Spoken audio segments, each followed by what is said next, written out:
everybody, this is Chris Mahan with another Lead Your Teen podcast. I'm so glad you're here today. I have two incredible guests.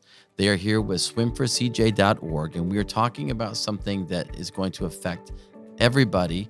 That's called water safety, and hopefully you will get something out of this because we're talking about a very important subject, and that is the prevention of youth drowning. We are all about parental leadership, all things parent-child relationship, and all things parenting to help parents understand what's going on in today's world and some of the things that affect kids and parents in the world. And today I have two very, very, very special guests. Ironically, I met them on Instagram, didn't know where they were, and I saw on their profile they'd mentioned Hernando Beach. And I was like, Hernando Beach? Where is that? That's right near me. So I reached out to Jessica Couture, who is the sister, but she runs the Instagram page for swimforcj.org. I'll explain to you what that is one second. And next to her is the lovely Dana Foland, who is the mother to CJ. And I reached out to them because I went to their profile on Instagram, and it was all about swimming safety and different things. I thought, that's pretty cool. What's this all about? So I contacted Jessica, and then sadly I found out that the reason they started swimforcj.org was because a few years ago, CJ, who was almost 3 years old, drowned in the pool of Dana. And so I reached out to Dana, interviewed her for my new book, and since then we've been chatting back and forth and actually kind of helping each other quite a bit. So they're here today to talk to us about swimming safety for kids and pool safety, water safety, and a lot of things that I didn't even think about. I've had two boys around water for 20 years, and sometimes we forget that it only takes a second to look away, get distracted, forget where we are sometimes. I mean, we can be at a friend's house with a pool. We can be by the water. We can be just sitting out back by a pool, having a conversation. Next thing you know, the kid has wandered off, or, they've gotten quiet, and what's happened. And in too many cases, that leads to a horrific event, which is what happened to CJ. So welcome, ladies. Thank you both for being here. I know this is a really hard subject, and so I appreciate it. I have interviewed you before for the book, so I know a little bit about the story. I don't want to get into the whole thing that happened, but just as well as you can, explain to parents, grandparents, anybody that would be in charge of a child, even a caregiver, a babysitter, how quickly this can happen. Sure. Well, thanks for having us. So January 19th, 2019, my entire life was flipped upside down. I previously was working as a nurse and part of a crisis team that intervened with men who needed support. I like to share that because I think that there's a common misconception that when a drowning happens, it's due to neglectful parents, and that's just simply not the case. It happens to good people all the time. So that particular day, CJ and my two other daughters, who were 11 and 9 at the time, we had woke up early and were getting ready for breakfast. And CJ wanted to play outside, so I was watching him and my oldest daughter playing from the back door, and I stepped away for just a couple of minutes to use the bathroom, and by the time I came back out, I didn't hear CJ, and both of my daughters were inside of the house. That quickly alerted me that something was going on, but unfortunately, by the time we made it back outside the back door, I found him floating face down in the swimming pool.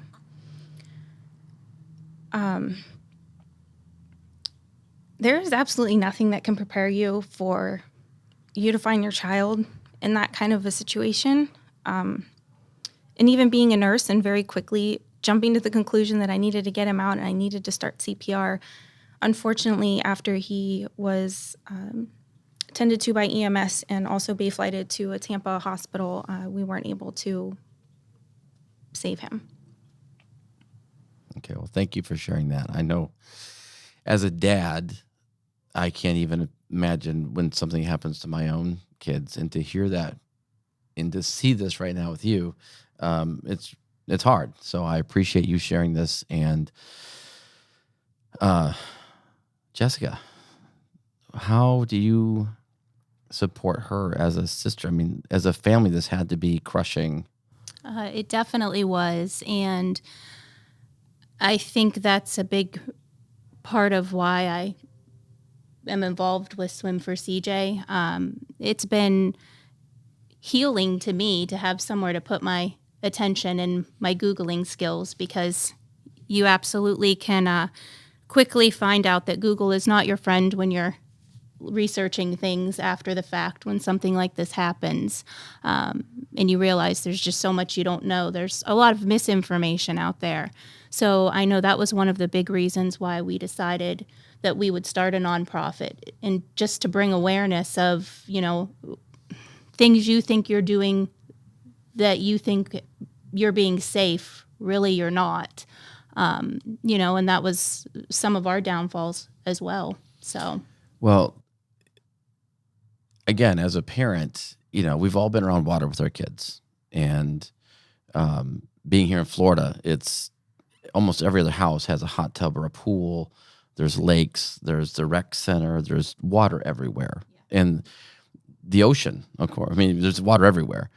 And I think sometimes we do take for granted that, oh, we went to the store, we got them some floaties. Oh, we got some sunscreen, and we got little life vests and whatnot. They must be okay. What was some of the misinformation that after the fact you were like, wow, this is not what I thought? What was some things that you guys found? I know the biggest thing for me is not using the floaties. People mistake them for being Coast Guard approved, some of them. They're actually not Coast Guard approved for swimming pools. They're Coast Guard approved for some activities on the water. Vessel use. For vessel use, absolutely. They're not for swimming pools. You're, in fact, actually putting your child in the drowning position when you're putting them in these floaties. The other thing is, even as a parent, I didn't know drowning was the leading cause of death in children ages 1 through 4. And the biggest eye-opener is that most toddler drownings happen when you don't expect them to be in or near the water. So, you think of, I would never let my child drown. Well, when you're watching them, it still can happen. I mean, drowning doesn't look like you think it looks. It's not like on the TV where you wave your arms and you yell for help. That just doesn't happen. It's silent and it's fast. I think to speak to also just the overall culture that we have with water being fun and it being this great activity to do, on the weekends or while you're on vacation. Unfortunately, because most drowning accidents happen during non-swim times and when we're not expecting to be in or near the water, we have to expand what water safety looks like. So we have to actually be planning for water safety outside of those swim times. And that's a huge shift for a lot of people, which also plays into the risk that you take when you're relying on the flotation devices and the puddle jumpers. If your child doesn't have those items on and they don't know how to save themselves properly, then you're placing yourself at a higher risk for something happening to you. So, through your organization, how did you decide to do this, and how did you organize everything to say, okay, we're going to now be the authorities in this, and we're going to really get this out there and get this information out there? Was it when you put all this stuff together? We're looking at some of your stuff here. There's a bunch of information. You can find this at swimforcj.org. There's all kinds of information here that they're providing. And when you guys were putting all this stuff together, was it making you even more angry that there's not more information prior to this out there? So I think a big part of it is very frustrating. And I know initially it's very frustrating, not only as a parent, but also as a healthcare professional, that I didn't know that my son died to the leading cause of death for his age group. The information is out there, but who is out there Googling drowning and things like that unless you have some type of personal connection to it or something has already happened? So what we really wanted to do was try to make the information more accessible. So that's why we started to do brochures and do the RAC cards, and we provide them for free to any organization or physician's office that's willing to have them. because we just want to get the information out there. Okay. How is your support, or how has the reception been? It depends, really. I think unfortunately a lot of it goes back to that kind of the cultural that we have around the water. People don't want to talk about things that are hard to talk Controversial? about. Hard- Yeah, Well, exactly. that's a good point. Now, in another podcast, I talk about hard conversations. And I could go back and do a little recap on that and put this in there, because this is a hard conversation. Like, how do we talk about driving safety? We have seat belts, we have car seats, we have to keep them in a certain seat to a certain age or weight. So we talk about not keeping a kid in a hot car. So we definitely have conversations about safety in different areas. This one, though, why do you think this one isn't? Is it just because water is like always we want to associate that with fun and vacations and good times? Is that why we don't really say, okay, this can be great, but it can also be? I think that's part of it. I also think that there's the stigma of drowning that goes back to that this only happens to bad parents who, don't watch their kids. And again, that's just not true. And I can tell you as a parent that it's happened to, that there's a lot of shame and guilt that you carry with yourself because of those stigmas. So again, that's why I try to put myself out there and I share my story, because for the parents and family members that this has happened to, especially if you were the parent that was responsible in that moment, to tell them that they're not bad parents, they're not bad people. Lapses in supervision are not the same thing as a lack of supervision. It literally takes 20 to 30 seconds for a child to drown. That's you running to the bathroom. That's you loading the dishwasher, changing out your clothes in the washing machine. We are human. It It's inevitably, talking to another kid even. If you have more than one Absolutely. child, that could be like you're talking to this one and this one's over here. exactly. And I fully agree. And I think I've told both of you this story before, but I'll share it again. I don't consider myself a bad parent. Now, back in 2011, 2012, my boys were much smaller. We had a hot tub in our house, and they loved playing the hot tub. Well, when we moved into that house, we came down from Georgia. We didn't have a hot tub in our house up there. So down here we did. So introducing them to water was just, at first they were kind of freaked out about it. They were small. Once they got comfortable in that hot tub, they couldn't get out of it. My biggest fear was not the depth, but the slipperiness in the seats on the side. They would slip and fall because they like to horse around. Well, after about a year, I went out one day and I saw one of them holding the other one underwater. And of course, I gave them the riot act. So the very next day, the other one was holding the other one under the water. I ran out, and again, I literally was watching them. I was writing. I was home for whatever reason. I went to the bathroom. That's like 30 seconds. Like, you're right. This is really ringing a bell here. I come back out, I look out the window, and there they are. I don't know how long they've been underwater. I don't know how long he's been holding them. I don't know what's going on. So I went out and I grabbed them both, and the house was all tile. So I'm slipping through the house. I'm wet and dripping and mad, and I take them to the room. And yeah, I went nuts. I didn't beat them, but I was yelling and screaming and angry. And my wife comes out. She said, "What's going on?" I said, "They're just going crazy into the water."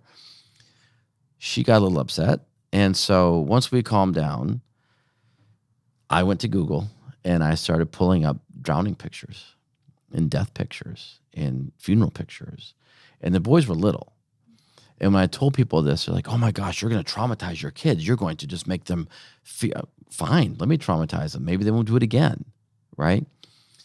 I didn't know how to impress upon them the danger of what they were doing in a fun environment and how quickly. So I got in the hot tub with them the next day, and we did a little test with a stopwatch. And I said, "How long can you stay underwater?" Right? Just hold your breath, go underwater. And it was like 25 seconds, 30, maybe 30 seconds. They didn't have a lot of air. So I said, after 30 seconds, what's your body going to want to do? If you can't come up because someone's holding you, you're going to gasp for air. You're going to try it. And that's when it's going to happen. So I had to physically show them, you can't hold your breath forever, and you can't do this. Now, granted, not every parent's going to go to those extremes. I get it. But the fear of that on the second day, I thought, okay, they're not listening. They're not getting it. And that's where the conscious understanding of what's happening. If a parent is, let's say, on vacation, let's say they come down from Michigan or Pennsylvania, Indiana, or they come here to Florida, and they don't have a pool at home, so they don't think about water safety. What are some of the things they should do when they go on vacation to a resort, a hotel, Airbnb, a friend's house, a relative's house? What are some of the things that they should kind of instantly look for or educate their kids on around that pool? I think before even I just want to touch on something that you said about having the hard conversations with your kids around water safety. So important to have those conversations, hopefully before something really bad happens. But that's also something else that I just want to throw out there, that we really want to try to get involved with, different school levels and being able to go and talk about water safety, because it isn't always a conversation that comes up with parents. But in the school element, they're there to learn. They're there to, kind of be taught different things. And I think it's a really good fit for specifically around water safety, especially here in Florida, to build that into their curriculum. But in terms of vacationing, it definitely increases the risk for a drowning accident to happen because of certain things, especially when you have families who are from up north or don't have a lot of areas of water. And like you said earlier, water is literally everywhere. And it may not even be in the obvious places of pools, spas, there's the retention ponds, there's, even thinking about bathtub safety. If you have an older child who maybe they're not in the habit of draining the bathtub, and you have a smaller child who comes behind them, you may not even realize that there's still water in the bathtub. You think that your other child drained the water. Garden features, fountains, buckets that may be full of water, baby pools, those very easy to get inflatable pools that we put up for our kids and then think, oh, we'll let the water sit in it for the day, it can heat up. That's a risk. So just even being around more water poses you to be more likely to have a drowning accident occur, obviously. But specifically when you come on vacation, there are things that you need to consider. And one of those first things being is assessing where all your potential hazards for water are, and not something that you're initially going to be thinking of when you come on vacation. You're trying to get settled, you're trying to get your luggage out, you're trying to, get ready for this really fun trip and time for your kids, for your family. So knowing where it is and knowing where those unlikely spots are that you're not necessarily paying attention to, which is really hard to do if you're in an area that you don't really know. The other consideration is what is necessarily not where you're staying. Like, what do the neighbors have going on? And what barriers of protection are in place for all of those places? Are there fences that are isolating that area of water? Is there self-latching, self-closing gates? Now, here in Florida too, we do have the lanais around the pools. That's like a big thing. But again, let's just say a kid family comes down from north to visit grandparents, and the grandparents don't normally have kids there, so they're not going to have the fences, the little, the pool fences, not going to have those things. So what can we do with doors? Is there like a way to lock doors a certain way, or make sure they're locked every time? Or, what can we do so that if we hear somebody walking outside, opening the doors, or something we can do with that? Definitely having alarms on the doors and windows leading to the pool area. Any handles or locks on the door, if they could be on the taller side so small children can't get out. Definitely closing and locking up any pet doors that would lead out to the pool area. Let's face it, kids are quick and they're crafty when they want to be. Another thing I just want to mention that kind of goes in line with what happened with your boys. I think a common misconception that I know I hear it pretty regularly is my child would never go in the pool when we're not out there with them, or they know they have to wear their floaties when they go in the pool. Small children lack impulse control. They are not stopping and thinking about what they shouldn't do if you're not around to stop them. So don't rely on that, because unfortunately, odds are they're going to find their way to the water if they want to. Well, yeah, mine was the very next day. Right. It was the very next day, which kind of set me. I was like, I just told you. But again, this was years ago before I really got into psychology and human behavior and working with kids. So I didn't have the knowledge to think about these things. I was what I call a manager style parent. I was overreacting and not really thinking about, okay, what can I do to prevent this? So after that, I stayed out there with them, or during the day, I put the top back on the hot tub, and we'd lock it. We'd just lock it up. That way, there was no fear of it. It was just, a box now. So this is something that can, like you said earlier, can happen to anybody. It can happen so fast, and because of that, that is probably why it's the leading cause. But I'm still wondering why we don't talk about it every summer or every spring break when people are really traveling around. And, you think about it. I like that you said the little pools. I just bought one for our dog, right? The little pool. Now, there's no one at my house now because the boys are all grown and out. But yeah, those little pools you get for $5 at the store. Fill it up, you can go splash and play, and then you leave it, right? Because you do want to warm it up or whatnot. Or you say, well, I don't want to keep dumping the water because it costs money, right? So every time I fill it, there's another $10, $15, whatever it is. So you let it sit for a couple of days and then you dump it. But again, that is a hazard. Well, and even if you don't have a child, part of being, I guess, a responsible neighbor when it comes to pool safety is making sure that your yard is as safe as possible, because you could leave that water in the pool and maybe there's a grandchild or somebody next door that's visiting and they get out of the house undetected and find their way over into your yard. And the unthinkable happens. Mm-hmm. So because those little pools, you don't have, like, I have a fence around my yard now, but those little pools, it's not required. It's just a little pool you get in, right, like a kiddie pool, like a wading pool, right?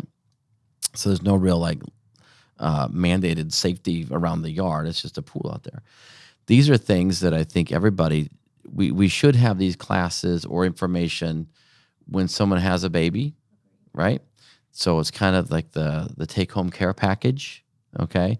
So you get everything from the hospital and all the goodie packages people bring. This stuff should be in there saying, congratulations, you have a baby. The next 5, 6, 8, 9 years, this is what you need to think about.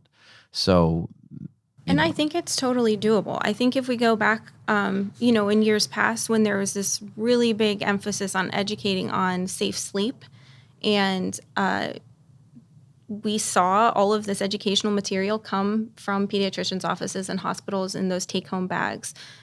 And now we've seen some of those incidents come down in terms of fatalities, but drowning has consistently stayed, the leading cause of accidental death for children ages 1 through 4.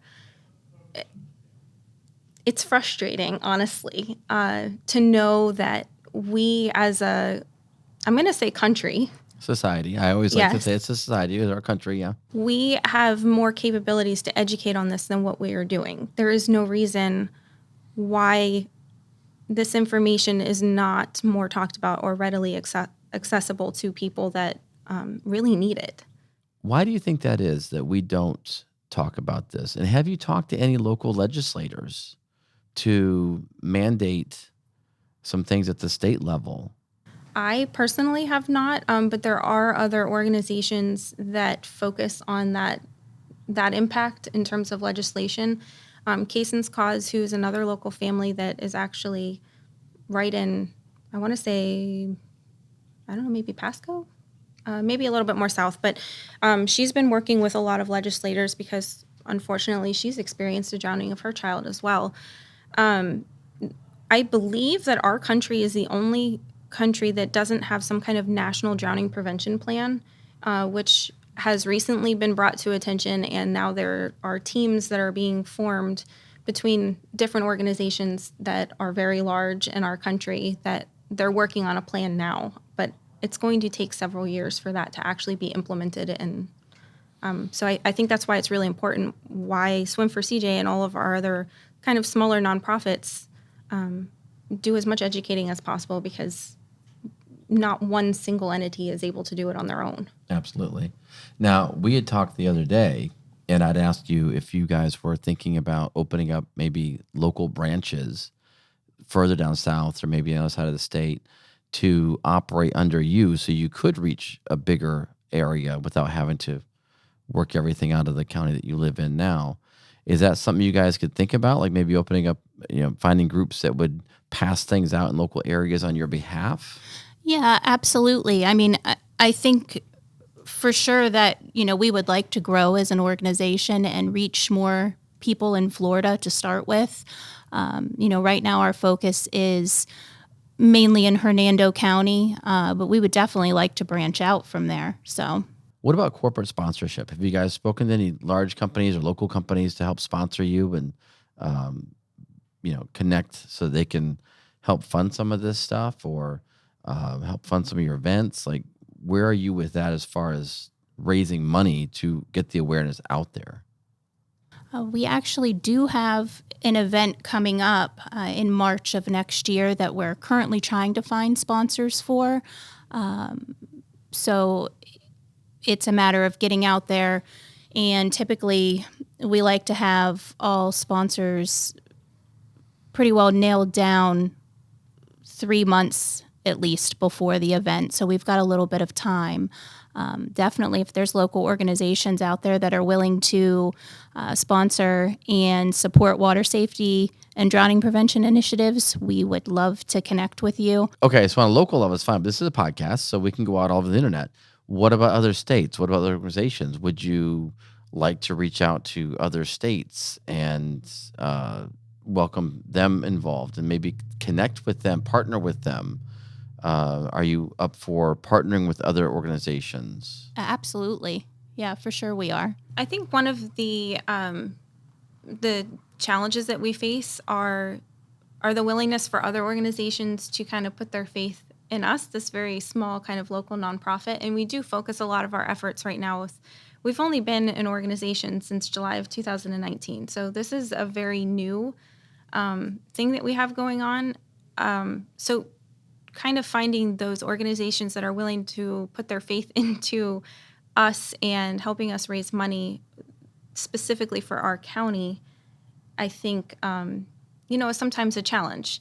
So we're open to expanding outside of Hernando County and focusing, to provide some scholarships maybe outside of where we've been focusing. But right now, it's okay. So just so people understand, we are in Florida. And right now we're in Pasco County. They are in Hernando County, which is the county north. And basically in this area, we connect a lot of Pasco Hernando stuff. So not to confuse you, because we would like you to know kind of where we are. We are right on the water. We're on the Gulf. And, all of Florida has water, but that's where we are. So if you are an organization or a company outside of Florida, inside Florida that would like to just be a part of this and help them grow, definitely, we'll put the information up to get in contact with them. Through me, you can get their direct phone numbers and go from there, or just email them directly, find them on Instagram. This is something that I know we need to get out there. And I'm a new podcast too, so I'm doing the best I can. This is why it's important that we do come together as a country. I like that you said that earlier, because right now everyone focuses on their own home, their own kids, their own county. But we are a country. We are a group of people that we all travel, we all vacation, we all have kids. Canada, this is a podcast. And anywhere podcasts go, this story can go. So there's parents all over the country, all over the world. This happens everywhere. So for me, I like to open things up big. That's just how I am. But having had an organization here locally, I know it is very difficult to get companies on board. Mine was for suicide prevention back in 2013. And we were losing kids at an incredible rate every month to suicide, which I believe is still the same. Actually, now, during COVID and post-COVID, the rates between ages 10 to 14 and 14 to 19 have just gone through the roof with kids committing suicide. So back in 2013 and 14, no one wanted to talk about that. Like, no one talked about it. I couldn't get anybody to listen. I couldn't get anybody to do anything. And those that did, they kiboshed it. They just were like, oh, it couldn't happen here, couldn't happen to us. That's the other schools. That's the other, kind of like you were saying, that it's not bad parents, right? So there are stigmas to certain things. It is a fight. I will tell you right now, it is a fight. I'm still fighting it 7 years later. It's still kind of that and childhood obesity are my two biggest things. Maybe I'll make this my third. But mine, teen suicide and childhood obesity are my two big major things. I've never lost anyone to suicide, and I don't know anybody in my family is obese. It's just a thing. I don't know why. It's just a thing for me because childhood obesity affects 14 to 15 million young people. Suicide is crazy numbers. This needs to be in that same conversation. This needs to be in that same, next to auto accidents and just general accidents. This needs to be in that top three conversations when we're talking about safety and long term. Maybe it's because it's little kids. No one really thinks about it. Teenagers. There's a bigger gap there from like say 10 to 24. It's kind of the adolescent years, but 1 to 4. If you don't have a little kid, you don't think about it. So it needs to be in that top three conversation. I totally agree. Every single person plays a role in water safety in some way or another. There's a role for them within this umbrella. I think one of the things that we also say is, this information, it's not about shaming, it's about safety. So a lot of times when the topic gets brought up, parents tend to want to shut down a little bit because they think that they aren't a good parent. Because if you're educating on, I'm just going to use the flotation devices and the puddle jumpers and things like that, because that's a really big one nowadays.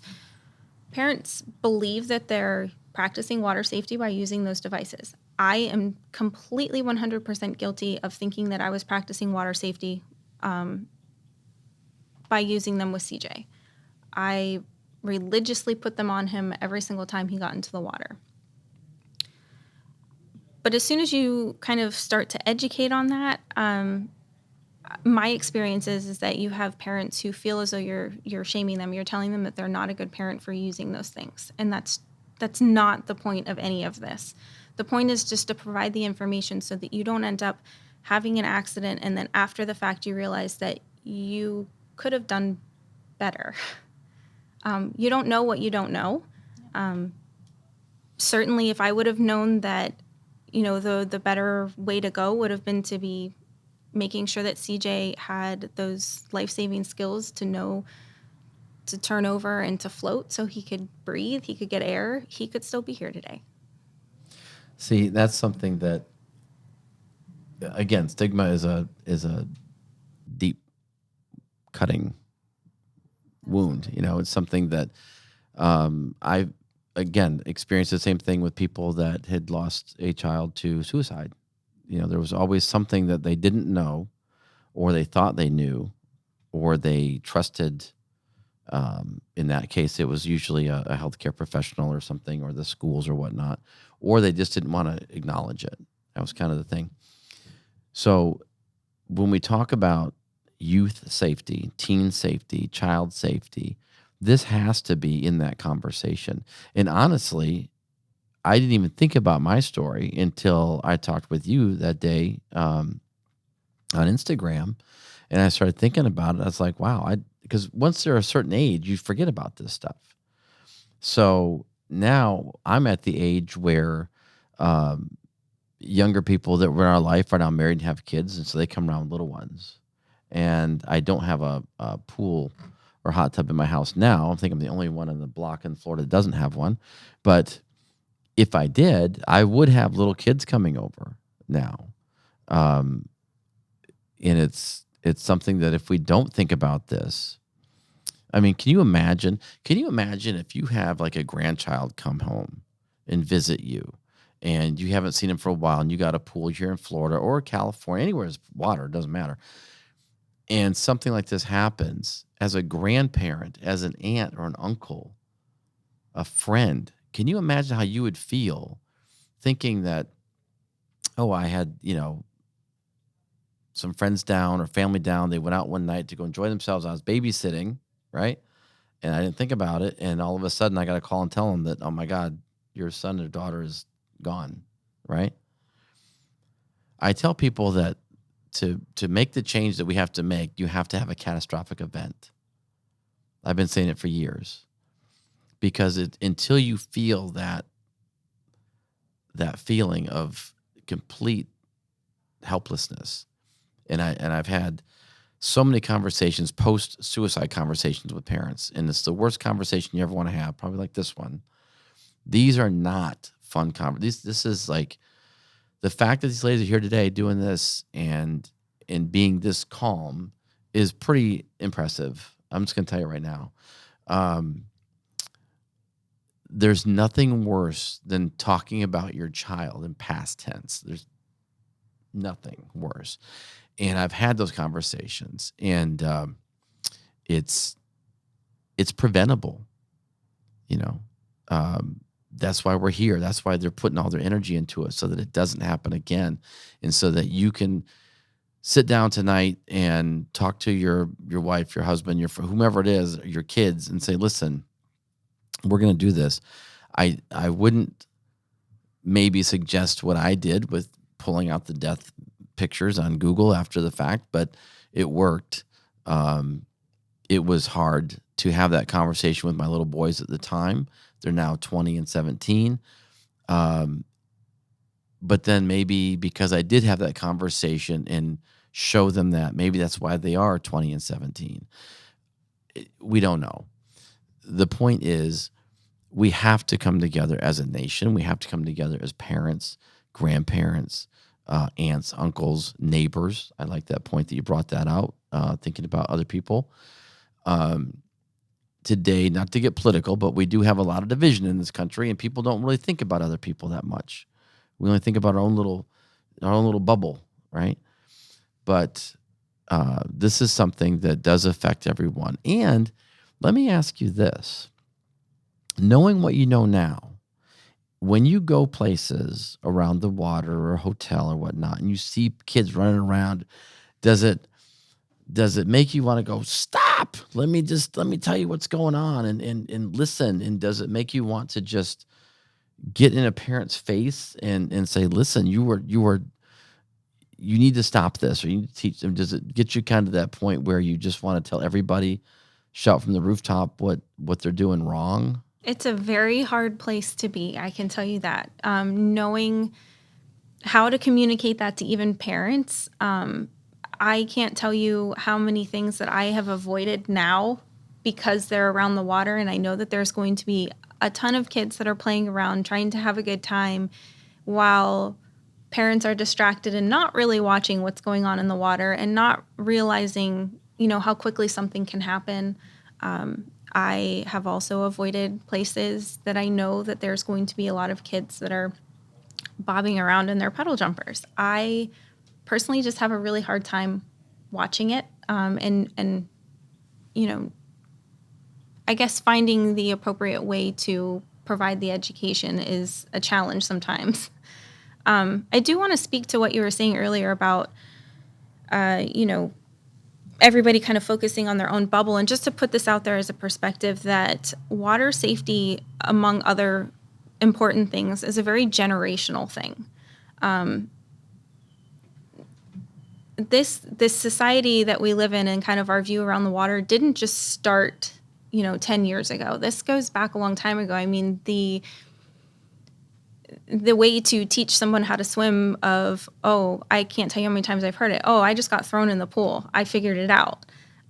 Sink or swim. Right. And so there's certain things like that have carried through, but now we know that there are safe ways to approach water safety in terms of specific types of lessons that are focusing on self-rescue techniques, where you're not creating this traumatic experience of just throwing a kid in a pool. We know the importance of having the barriers and the specific fencing I can tell you that my experience as a kid, we had an above ground swimming pool. Never had any type of accidents in it, never had any close calls or anything.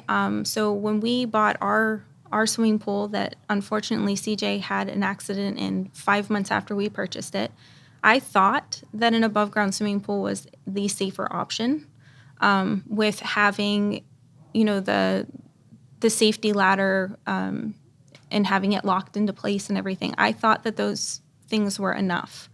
I know now that that's not enough. I just think that it's something that we have to keep in mind, and we have to be open to hearing the information as well. That's a good point. I was just thinking about that when I was talking about when I would try and tell people about emotional issues with their kids to avoid the suicide thing, right? I would literally, they would yell, they would think I was just crazy. And I'd say, well, I'm trying to give you information. Your son daughter's cutting, they're doing self-harm, they're going down a bad road, right? So to your point, yeah, people don't want to hear what they don't want to hear. They just, I guess maybe it is the stigma, maybe it is the guilt of, oh, you're telling me I'm a bad parent, and they don't want to, say that or think that. How then do we open that conversation up to make those that don't want to hear it, and understand that you're not blaming or shaming, you're just saying this is what we as a society have been told, but it's not true. Maybe it was really good marketing from products. Maybe it was just like you said, generational. I grew up in Michigan and lakes everywhere, right? And if you weren't fishing, you were swimming, or if you knew people with a boat, you were, boating. And my brother, he's gonna hate me for saying this. I think I was around 11. We took a rowboat out on the lake. We'd spend a week or two at a lake. That was our vacation up there. My stepdad loved to fish, so we'd stay at a lake. So my brother took me out. There was a second rowboat that was part of the cabin, I guess we were staying with. So that was our boat to take out. He literally threw me out of the boat, and we were out in the middle of a lake. My mom's going to kill me for saying this, but it's true. It happened. So we're in the middle of this lake, and he throws me out, and I have to swim at 11 years old, no safety thing, back to shore. He would not let me in the boat. And I thought I was going to drown. I'm 11 years old, skinny as this microphone, and scared to death. I thought, wow, is he really going to leave me out here? And he was just close enough, right? And he'd take the paddle and he'd make it like a whirlpool, like you're going to go down. So I thought I was going to drown with this whirlpool. And I was so close to the boat, but I couldn't grab it. So trying to grab it, trying to swim, I was, 11 years old, maybe 70 pounds, right? Not big. Made it back, told my folks, they just kind of laughed it off. Again, my mom's going to kill me for this, but it happened, and it scared me to death. So we have been brought up to think that if you can't swim, there's something wrong with you, or, just get out there and do it. And in today's world, I think parents are even more reliant on the floaties and the puddle jumpers. I don't know what that is exactly, but so they're not teaching swimming. How early can you start to teach a kid to hold their breath or swim and be conscious of, I'm in a place that I need to be careful? 2, 3, 4, like what is the age we can start doing that? So it's actually really incredible that there are programs out there that can teach a child as young as 6 months old. So once they're able to sit unassisted, they have the ability to take cues from the water, with, obviously instructor training. My daughter is 8 months old. She just turned 8 months old. And she now knows that if she goes into the water face first, she knows that she needs to roll over to be able to breathe on her back. It is absolutely incredible what our babies can do, and we completely underestimate the skills that they are capable of learning. By the time that they can walk, it is not unrealistic for them to be able to swim and then turn over into a float and then be able to flip back over and swim some more. It truly is amazing. Like when you see it for yourself, crying is their form of communication. And I know that a lot of times that's what holds some parents back from doing self-rescue lessons. but that's how they communicate. They have no other way to tell you, I Right. don't feel like doing this, or I'm this is scared, or this or- is hard work. Right. But fear and being scared is an emotion that's learned. A baby who doesn't know what that is doesn't go into the water and say, I'm scared. Like, obviously they're crying, but even if they are crying and making noise, they are fully learning. They are able to be teachable, and they are able to save themselves. So even though you may not want to listen to your baby's cry, I can tell you that in the moment, if they were to need those skills and they are able to execute them and they're crying, that is not a bad thing at all. I like that you just said that, because childhood development, we get a little bit into that in the podcast, and the imprint age, the age that the brain is just, the neurons are just firing and connecting and going, is that young age. They say that if you can teach a second language, make it around 2 to 3 years old, because that's when they're learning normal language, maybe a little bit younger, 18 months, maybe. So if you're going to teach a second language, that's the time to do it. If you're going to teach them anything, the brain is just, it's firing, and going and going and going. As people, we are in a survival mode. We don't want to die, right? That's why it's people that are in those situations, it's so not normal. So even a child is going to want to survive, right? Also, to your point, if we go into it and they're upset, they're crying, like if a little kid falls down, you don't rush over, oh my gosh, what's wrong? Because they're gonna think something should be wrong. Like, you're okay. Like, we know they're okay. You're okay. Brush it off. You're all right. They don't build the idea that, oh my gosh, this is a horrible thing. If in the water they're having trouble, we're laughing, we're smiling, we're making it fun while they're learning to eliminate their stress, because they're, again, they want to survive. They don't know what's happening. So we as parents have to stress to them, you're fine. Here's what you want to do. Do the whole thing and teach them. That's going to take that stress off of them, even at probably what'd you say, 6 months? Wow. And we do the same thing at home. If they're touching something, if you overreact and freak out, they're going to overreact and freak out. So we have to keep our cool. That's something we try and teach here on this podcast, is parental leadership and knowing how to do these things.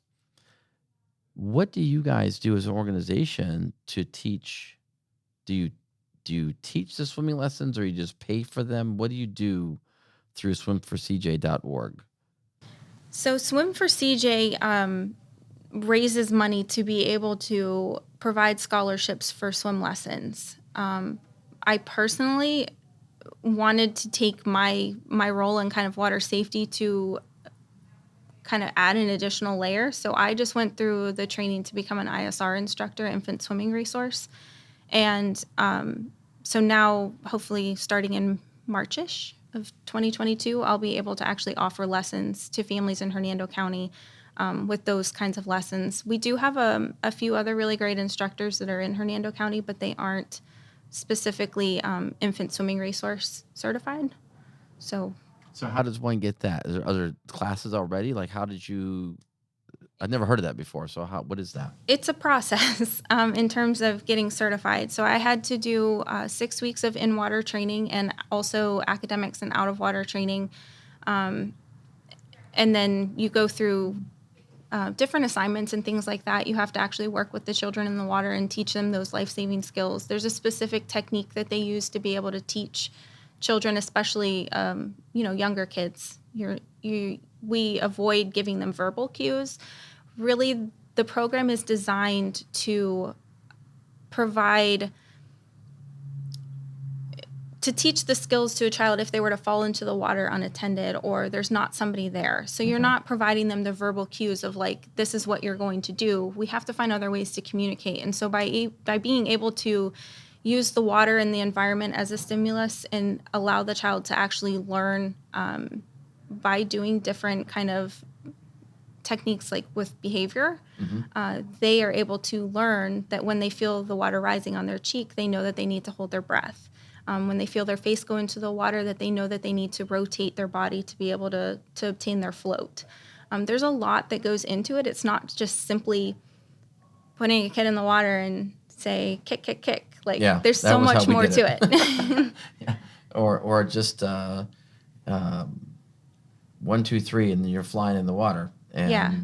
And the only thing I knew for the longest time was a doggy paddle. So it was just like that survival, like, and people thought it was funny, you know, trying to swim back from that lake swim that I did. It was, I would literally sink a little bit to rest and then bring myself back up.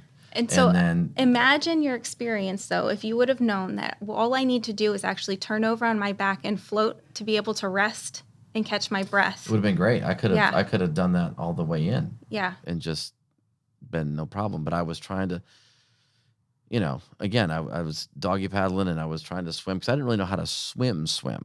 But we just couldn't splash and play around. But now I'm swimming. I was out in a lake. So, and of course, the adrenaline and the fear of, is he going to leave me here, made it even worse because I'm thinking not about swimming, but I'm thinking about why is he doing this and so my brain, I remember this very vividly. My brain was not into swimming. My brain was into, why did he throw me out of the boat? And I'm sinking, and it was very scary actually. So, yeah, Mom, it was scary. So I remembered that. I think that's maybe why I overreacted when my boys were doing their thing and holding each other under. It was just very, very scary. It felt very, I was powerless. I was out of control. So learning those skills very, very early, I think would be fantastic. But ladies, tell us how we can connect with you and your website and everything else. Well, you can find us, of course, on Instagram, Facebook, and our website is www.swimforcj.org. And Instagram is? Swim for CJ. Okay. Same for Facebook. Okay. And then what would you like to tell parents? That's actually a really tough question. I would like to break that up into two answers, actually. I would like to remind parents that unfortunately have experienced this tragedy, that they're not bad parents, and that I absolutely empower you to share your story when you're ready to share it, because this is how people are going to hopefully find out how real this really is. Every time that I hear of another drowning that happens, it's completely heartbreaking to me. We actually, this year alone, have already had 83 children fatalities due to a drowning accident, and that does not include all of the non-fatal drownings. Is that here in Florida alone? Here in Florida alone. And the CDC just changed their estimation on non-fatal drownings to fatal drownings. So for every one fatal drowning, they say that there's now 8 non-fatal drownings that have happened, which carry their own traumatic experiences and brain injuries many, many times.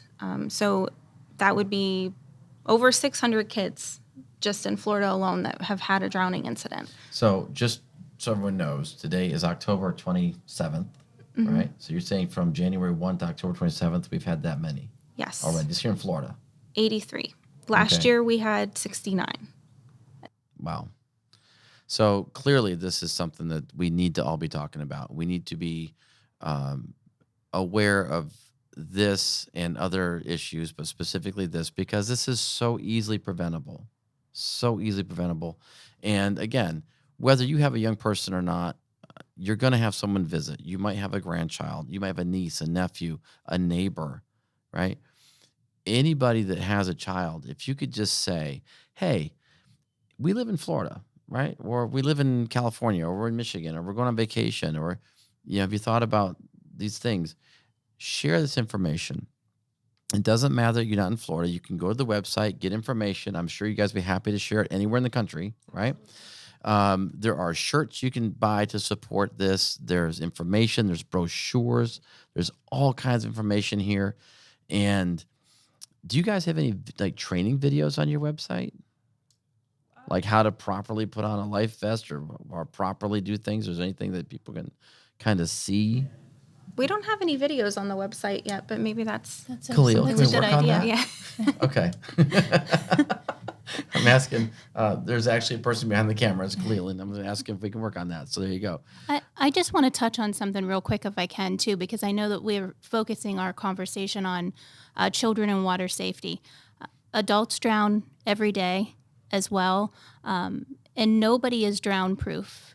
So you could be the world's best swimmer, and we Something wouldn't can know why happen. something can happen, and it happens all the time. So, adults and children, we all need to practice water safety. That's a good point. And that is something that just, I think it's about a year or so ago, maybe almost 2 now, there was a guy in this area. He was on a kayak.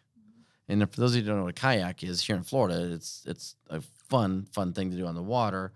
But it can tip over very easily. And we have all kinds of waterways here and different things. And you can easily tip over, get caught up in it. Boating. Oh my gosh, so much going on with that. So really, yeah, this needs to be something that, now is that on the website about adult drowning safety, or is that just what? So specifically, we have information on there about open water safety, because that tends to be, not to say that, an adult or an older child can't have an accident in a swimming pool. It just tends to happen more frequently on open water. So there is information on there about that. And one of our projects that we're really proud of is being able to start life jacket loaner stations in Hernando County. So we have stations that are set up at public boat ramps that offer 5 different sizes of life jackets. So if you come, say you have, visitors from out of state, or you forget life jackets, we want to make sure that you guys have the tools available to you to have a safe and fun time out on the boat. So we do offer those, and it's just a honor system, a borrow and return program that we've partnered with different organizations to help kind of keep those life jackets in good condition and available. That's pretty awesome. Well, ladies, I want to thank you both so much for coming in. And I know that we ran a little bit longer than what I had anticipated, but this is a really important subject. And I hope that a lot of people listen to you and contact you. And I will continue to push you and continue to support you and continue to push your information out there as much as I can. If we can ever do a local event, I'd love to have you come back and be like a presenter or something of that nature, a local event. So Dana and Jessica, thank you guys so much. I appreciate it. And we will get everything up online and get this out. Thank you so much for watching the Lead Your Teen podcast. If you like this podcast and want to do more, please hit that subscribe button, and we'll bring more content to you every week.